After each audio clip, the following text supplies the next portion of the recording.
Hi, everyone. Grecian Thunder here, Andreas, to you familiars. Um, I come to you with my new series. I'm going to call it Record Rants. Might as well, right? Because I rant and rave when it comes to records. As you can see, I'm getting a little fuzzy. Fall is coming. The beard is returning after almost 3 years. I'm going to try to do this as quickly and succinctly as possible. I want to start off with a couple records I got via um, winning of Sonic Mainliner's contest. That totally took me by surprise. I was totally honored, and especially when he did his field recording as far as going to Rough Trade East. And he sent me the following two records. You all saw this one if you watched his video. Coffins, The Fleshland. This is the first time I've heard this band. I've heard of them, but yeah, definitely the first time I heard them. And this thing is brutal on Relapse. Japanese sludge, and it's on really cool vinyl. As you can see, I got a new bed too.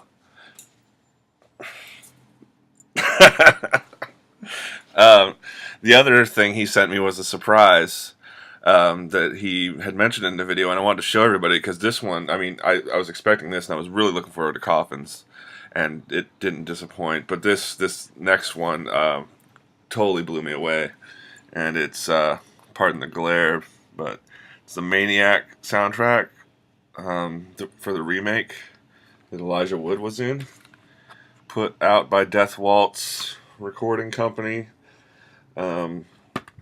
There's a gatefold, very awesome mirrored cover, and yeah, it came with this like 12 by 12 art print. I'll probably get like one of those record frames to put this in, so I can hang it up in my room. Get them at IKEA, and then it came on some fantastic like flesh colored with blood splatter vinyl. So this is great, like throwback, John Carpenter-esque Italian horror movie, etc., which is what Death Waltz is known for. But this, Andreas, I can't thank you enough for both of these records. Great, great, great prizes, and you are one of my favorites for sure.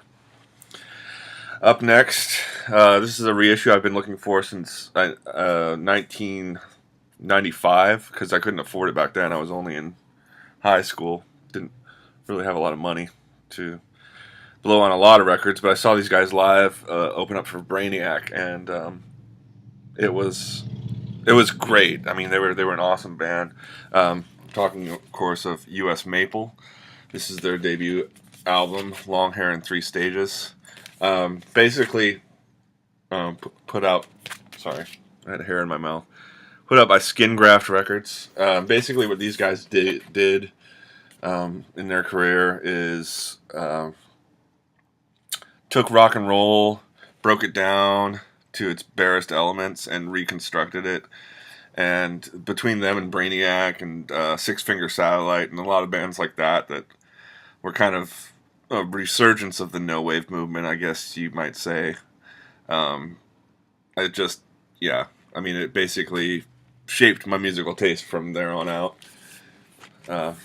Being the impressionable high school student that I was. But this album, it's probably their most rockingest, I guess you could say. But it's still non-conventional, and it is a must-have for all you weirdos. Skin Graft actually released, there was some special editions of this where they actually had die-cut metal covers and stuff, but I just opted for the the basic one because I am cheap by nature, and